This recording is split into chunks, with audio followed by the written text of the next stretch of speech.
Do you live your life with gratitude? If not, you might not be as happy as you can be. On today's Dare to Be Different podcast, I had a chance to sit down with Brittinay Lenhart. She's a veteran, a business owner, and an adventurer. She talks about how important gratitude is to her life and to her happiness. Enjoy.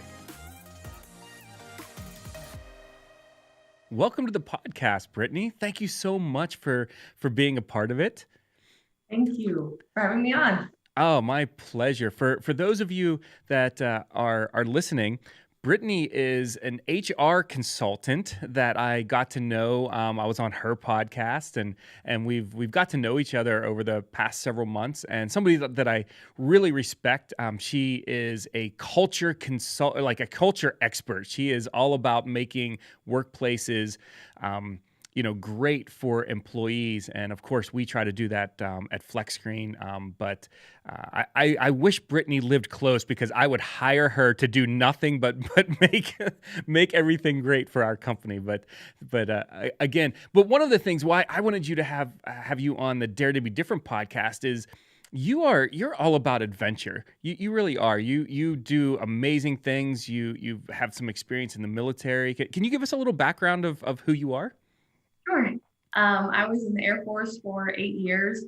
Long story short, I was a fighter aircraft engine mechanic, and then I was a flight attendant for the Secretary of Defense. So due to those things, I was able to travel to like 25 plus countries and see the world and experience a lot of things due to that. And I've just been very appreciative of everything I learned, but it was time to go. So I've been a civilian now for 7 years. It's just crazy because it doesn't seem like I've been out that long. I still feel like it's a part of me, but now I'm doing the entrepreneur thing, and here I am today.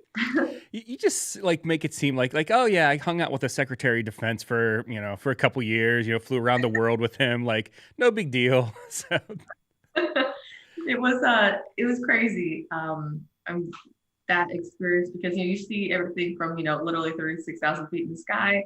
And he has all the press, Fox, CNN, everyone with us up there. And it's just, it was an interesting experience, to say the least. So, of all the places that you've been, what is your favorite? Like, if you were traveling somewhere, or you're like, hey, I want to have that experience again. Again, it doesn't have to be necessarily something like fun or beachy, but like, what is somewhere that you went that you're like, wow, this was just eye-opening? Hands down, Okinawa, Japan. Really? Yeah, I was there actually for 5 months, and I was obsessed with the culture there. It's a little bit different than mainland Japan. It's like a little island off the coast, and it's very old school Japan. So the culture is just everything. Their work ethic is insane. Like just getting my nails done there. I mean, they are immaculate. Just everything they do, they just put so much love, and there's actually a word Japanese for that I forgot, but they just put a lot of love into everything they do. They're so thorough. Even if you go to McDonald's and you get, a burger, they wrap it and it looks exactly like the pictures like you see. That's how intense everything over there is. And it's just a beautiful island. It's kind of like a little Hawaii. So I just loved it there. I heard that it's absolutely gorgeous. And I'm actually going to Hawaii. I'm hoping to go to Hawaii this fall. And I'm really excited because, again, getting off I've been to Europe and some of that, but again, I know Hawaii is the U.S., but it's also kind of not too, Yeah. I guess, No, so. it is. It's almost like Puerto Rico. They're their own little magical places that America has something to do with. Right. So, what are some big adventures that you've done? Again, I've seen you like hike and mountain, or like, mountain bike and all that fun stuff. Like what's your adventure of choice? Oh man. Well, wintertime, I'm a huge snowboarder. I love snowboarding. I'm not saying like I can do like crazy 360s or nothing like that, but I'll do some backcountry stuff. I'm in Las Vegas, so we have a lot actually to do like in the regional area. So snowboarding definitely in the winter, and then yeah, lots of like backpacking. There's like, if you ever heard of like Havasupai Falls, it's on a Native American reservation in Arizona. Beautiful hike. absolutely gorgeous. It's a huge like waterfalls everywhere. It's like this little majestic grotto place. You guys definitely should, Google if you haven't seen it. Um, just I have a horse, so I'm always out doing, country things. So I love experiencing everything to the fullest because, YOLO, you never know when we're not going to be here. So I just want to experience everything. Yeah, and I definitely want to talk about that. About a post that you had in a minute because I think that's going to get really into some deep discussions. But talk to me about you as a young person going, "Hey, I want to go into the Air Force for the good portion of my beginning life as an adult." What does that? I mean, what does that feel like? I have to imagine. I mean, something in you had to say, "I want to experience." More than I would if I stayed here in Las Vegas or whatever, right? I mean, So I'm from a podunk town in Arizona, literally 1,500 people. It's not too far from Vegas. It's right across the river near Lake Havasu. And it's just real podunk. And I always wanted to do more. Like, all we can do there is go on the river, do river things, like be a river rat and off road all day. And I did all that. And I just wanted more. I was raised in a trailer. And I just was like, there's just so much more in this world, and I want to go do it. And there was just something always in me. My friends and family said that from a very young age, we're talking like second grade, I'm like, I want to be in the Air Force. No one knows where it came from, and honestly, part of me doesn't know either. It just came to me, and I felt like that was my way out. And as a younger person, I don't want to say I hated where I came from, but I just wasn't connected with it anymore. And so I needed to leave, and I'm happy I did that. But now, as an adult, looking back, I'm appreciative of my roots, at the same time.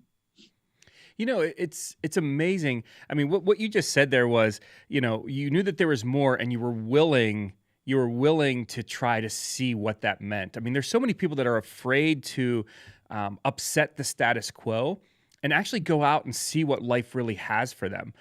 And I know it's easier when you're young, but still, I mean, life is not going to work and doing the same old and until you die. And I think you have that spirit in you. Again, just as you had mentioned, you're now doing the entrepreneur thing.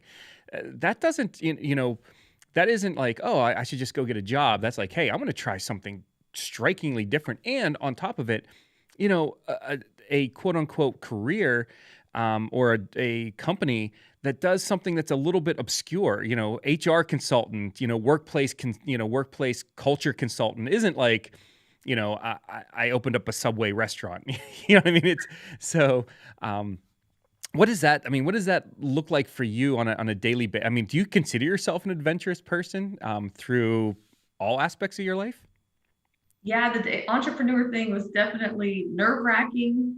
Long story short, the reason I got into this is because I was working for a place that was a very toxic workplace. And all my schooling and stuff had a lot to do with IO psychology, which is like organizational psychology.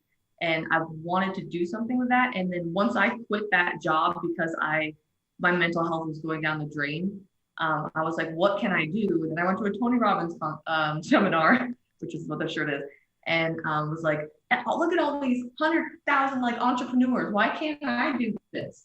And so for 6 months, I just was like, what am I going to do? And then I realized like, I had this epiphany, like someone needs to fix these work cultures or build one to make it so that this never happens to people. And, so kind of just dove in head first, and it was crazy. And I guess as the adventure side of me, that's makes sense because I do a lot of like jumping out of planes and random things like that too. So I guess all thrill seeker, throttle junkie, adrenaline, need it all. So I guess that kind of correlated. Yeah, you forgot when we were talking about adventures, you forgot the fact that you jump out of planes just for fun, that kind of stuff. There's so many random things I do, it makes no sense. So that is definitely on my bucket list. So when I come to Las Vegas, I might look you up and say, hey, let's go jump out of a plane because, Yeah. I can do it here local. I'm just not sure, like, I don't know. I'd rather have somebody I trusted at least somewhat close by would be great. Right? I tell people all the time, and you can tell me this, going on Shark Tank, which I, did last year. And, I actually liken it to jumping out of a plane. I feel that like the first time is absolutely terrifying, but then the second time you're like, oh, whatever, I can do that again. You know what I mean? Like once you get your feet on the ground and you're like, I didn't die. Like, Right. like, okay, now I can do that again. That's fine. So, Mhm. is that the case? Is the first time like terrifying, and then after that you're like, I mean, I'm sure it's still exciting, but it's not as My anxiety when you're going up, the anxiety fills me at least. I'm always just like, oh gosh. And but then as soon as they dump you, because I like being dumped. oh, Like that sounds fun. Okay, you might have to elaborate a little more. because you can like crawl out and then look at your death, Okay. or they can like just take your plane and go like this, and you're just kind of dumped out. And I'm that type of person in my life where I like to just go. I don't want to look at it. I don't want to overthink things. Sometimes I just need to go full tilt. So I had pictures of I can't remember what it was, but Vin Diesel where he's on a cargo plane and they open his chute in the plane and he gets sucked out. That's what I had in my mind when you said dumped out. Pretty So much. so what you're talking about is a little bit more little calmer than what I had imagined. So I want to talk about something that you posted that really has stayed with me for the past couple weeks since you posted it, and actually affected an experience I had this weekend. So you were in the military, and you had a situation that you had posted about, and I honestly I'm not going to do it justice. Can you just explain? You and I talked about it before we started. Do you mind explaining to everybody the situation that you had posted about? So I posted on Memorial Day. Long story short, I was in Iraq back in 2008. I was 18 and I was working security augmentee at the gate in Iraq. And there was a convoy that was going out. And this guy came out of it's not a Humvee, but we're going to call it that. He came out of the top of it and he looked at me and he's like, I want your number. And I was like, all of us at the gate were laughing, like giggling, like, ah, this guy, and he's like, and then as they're leaving on the convoy, he's like, I'll be back to get it. And we're like, okay, and close the gate and they go. Well, long story short, they didn't come back that night, not alive. They unfortunately were blown up, IED, and when they came back, and we had to do a ramp ceremony, which means, we have to put them in their coffins, and then we have to send them on the plane back home. So that's how they came back home that night. And it just makes you realize, like, you never know when your last day is, or your last time with somebody is. And it just really puts things into perspective. I mean, the war and just how short life is. You just never know. And to experience everything to the best of your abilities in the now, because I expected to see that guy when he came back. He said he was going to come back, and then they didn't. So it was just I wanted to tell that story to people just so that they understood, that you never know when your last moment's going to be. So appreciate everything that you have now. And it's like, I always try to tell people, my friends and everything, that I love them all the time, because you never know, they could just be driving home from your house and something could happen. You don't want the last moment with your, partner to be a fight, so it's just stuff like that. Yeah, I mean, well, first of all, I can't imagine what that would be like. I really can't. I honestly, I hope that I never have that experience. You know what I mean? Where you have that woulda, shoulda, coulda with somebody that you love, or somebody that and things like that. And it's also, and again, this isn't part of the podcast that we had planned, but I hope that everybody listening, understands what our veterans have gone through. Again, whether they've ever seen action or they've just been part of that, where again, you do have that, that feeling every time somebody goes out the gate that, man, they're in real danger, and they might not come back. So again, thank you to you and everybody else that has ever served for us. Man, I just, like I said, it just hurts my heart to think about that. But but when you posted that, Gotta live, oh, go ahead. What's that? oh, I think we just gotta live our best lives for them. We all went over there knowing that what could happen, and we did it, for people's in our mind at least, whether politics aside, in our mind we did it for the right reason. So we gotta live our best lives for them because that's what they would want. Yeah, again, I completely agree. And my grandfather and his brothers were all in the military, and he just, just think about, my goodness, I think about even like the pandemic and the things that we've been going through here. Like it just doesn't compare to what military families go through every single day, or what people have gone through in past wars and things like. Oh my goodness, I just can't imagine. But your post really affected me to the point where my wife and I were out, and we just took a drive over the past weekend, and we ended up at like 9 o'clock at night. We came across this little town fair, and we were just having fun. Again, we were just out for a drive. We decided to stop and walk around and stuff, and they had fireworks there. And I like fireworks for like a minute. Like I don't know how else to say it. Like I get bored halfway through the fireworks display. I like the first couple, and then I like the grand finale, but in between. But as I was finding myself getting a little bit bored, your post came to mind, and I'm like, what if this is the last time that I get to watch fireworks? What if this is it? What if this is the last time with my wife, leaning on my shoulder, and just watching these? What if this is the last time? And I had a completely different experience with that fireworks display than I ever have with any other with any other fireworks in the past. And number one, I want to thank you for that, because again, it was because of your post.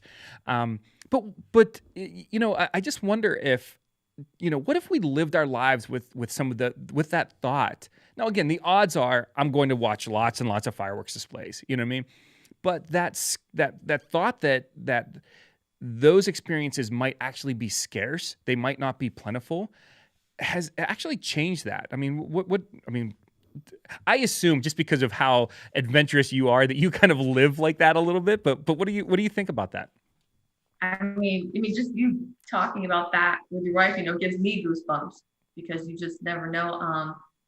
Maybe sometimes when I'm doing things, I don't think about it, but because I'm kind of a hippie, so I definitely, when I'm in nature and stuff, I try to just like reflect and be appreciative of everything around me and just have those moments again. Like I've been through a lot of stuff. Like I could not be here right now, so I need to be grateful. Like living my life now, just being grateful for everything has changed my life. It's like an attitude mindset shift, like law of attraction. Just like the more that you're grateful for things and experiences and moments, as little as they are, the better your life's going to be. And that's just been my experience, and I feel that can help others, even from a mental health standpoint. No, that's fantastic, and I think you nailed it. That was the feeling, without being able to articulate it. That was the feeling. It was gratefulness. Is what I was feeling at that time. Like it was almost like this thank you to God, to the universe, however you want to, whatever you believe. But it was, man, am I grateful to be here tonight with this beautiful weather, this beautiful woman, this, and this, this display that it didn't cost me a dime for. Like again, like all of these things where you're just like, oh my goodness, like all these things came together on this perfect moment, and I look at it and I saw people in the middle of the display rushing out to try to beat the traffic. And I'm like, man, they're missing it. And sometimes that's me. I hate to say it like that, but I'm the guy at the baseball or hockey game that's like, oh, well, there's only 2 minutes left. Let's get out and beat the crowd. I'm like, why am I doing that? Like, what is it? It's costing me a half an hour in traffic. Who cares? But what am I missing that I could, again, be grateful for that I stayed. So Right. It's like I think it has a lot to do with just kind of, I don't want to say this generation, but just like the year that we're in now. You know, there's a lot of instant gratification with our phones. You know, like everyone has access to so much so fast that it takes that has affected us as just like a society that we can't just enjoy the moments. You know, if like our Wi-Fi or you know service goes out, a lot of us are like losing our mind. Where instead, like you said, that 30-minute drive, instead of worrying about yeah, oh gosh, I'm gonna have to be in traffic for 30 minutes. Like I can have a great conversation with my spouse in that 30 minutes. You're like taking those moments and like trying to flip them and be positive is easier said than done, but it can definitely help us in the long run. So when you go on your hikes and stuff, is that are you a destination person or are you a journey person? Like, are you like, man, I need to get to the top of this mountain? Like, I'm gonna get to the top of the mountain, and I'm trying to slow down and enjoy, like, wow, check out this street, and stopping and doing stuff like that. But man, is that a fight for me? It really is. Which one are you? I'm straight there. Like, yeah, I was like just in Zion not that long ago, and like Angels Landing or something like that. I think it's just like it's really high, and I noticed that even when I was doing it, I'm like, man, I am not taking this in because I'm so like worried about getting to the top because I think it's also the military, just the me and me. I'm like, I gotta get there like immediately. But once I'm at the top, then like on the way down more so, I'm taking things in. And I don't know if there's something to that, like you're saying. I'm not sure. Yeah, yeah. There's some, and I think that there's certain personality traits, and especially some people that do become, have that entrepreneur spirit, and you become goal driven. Um, but I find myself goal driven to my detriment sometimes, and I have to constantly remind myself to enjoy the journey rather than just try to get to the destination. And so if you find any tips or tricks for that, definitely let me know because Right. It's like because I also have struggled with that, especially when I was younger, I think, and so more so recently, if I just have that moment, even if it's like a subconscious, like, hey, maybe you should like chill out for a second. Like I think I start listening to my intuition more. It's like listening to the voice in your head a little bit. right. And then even if you take just a few minutes to take something in, it's better than before where we're just plowing through, and maybe the more we do that along the way, even if it's just little bits, it'll help us hopefully. So it's a learned skill instead of a personality trait. So I can't just keep blaming it on my personality. Is that what you're saying? Maybe, I don't know. I'm here with you though. So what else are you grateful for? Like, anything else? We're almost out of time here, but I'd love to know, some of the things that, again, with all of your experiences from the military to starting your own business to, all this stuff, like, what are some other things that you find that you just want to be thankful for? Oh man. I'm putting you on the spot. So much. I mean, family, fur babies, all the things that I love close to me, but like the experiences I've had just traveling the world. Like I love to travel because I love seeing all the different cultures, which reflect, comes back into work culture, what I do, what I'm very passionate about. I'm grateful to be doing what I'm passionate about because I like autonomy. I don't like working for people. I love working for my clients. So I'm really grateful for this journey that's getting me to that goal of just being completely autonomous. It's just who I am as a person. The podcast that I have that I had you on, thank you so much. And my business, like I've met so many amazing people, and as you know, networking is everything. So I'm really appreciative of all the people I've met along the way, and just experiences like this right now. I'm grateful for. Again, I'm on the spot, so there's just I'm pulling at everything right now, but also just super thankful for my experience in the Air Force. It really helped mold me to who I am today. So That's fantastic. Now, just to talk about business stuff for 1 minute. As you know, I'm sure every one of your clients is telling you hiring people, keeping people, all that stuff has been a huge challenge for almost every company in the United States. And have any advice for some of the entrepreneurs that might be listening? Anything that you can say to them to, I know it's not going to turn things around right away, but do you have a couple things that might help? Definitely. I always tell, because I deal with startups too, so I'm always telling them that, you really need to establish your mission, your vision, and your values. Those are your foundation. You have to have those on lock, because even if you're an established company, you need to revert back to those always. That's your foundation. Again, you're doing 360 feedback with your employees. Are you talking about the values? Because those, you should be hitting on all of those, because that's who we are. So always going, and then this is who we are and how we do it and how we're trying to get there with the mission, vision, and values. So always go back to that. Or even if you need to revamp them and you realize you need more oomph, you need more, you can't expect your employees to be motivated if they have no motive. And that's on you, as the owner type deal. So that's my advice.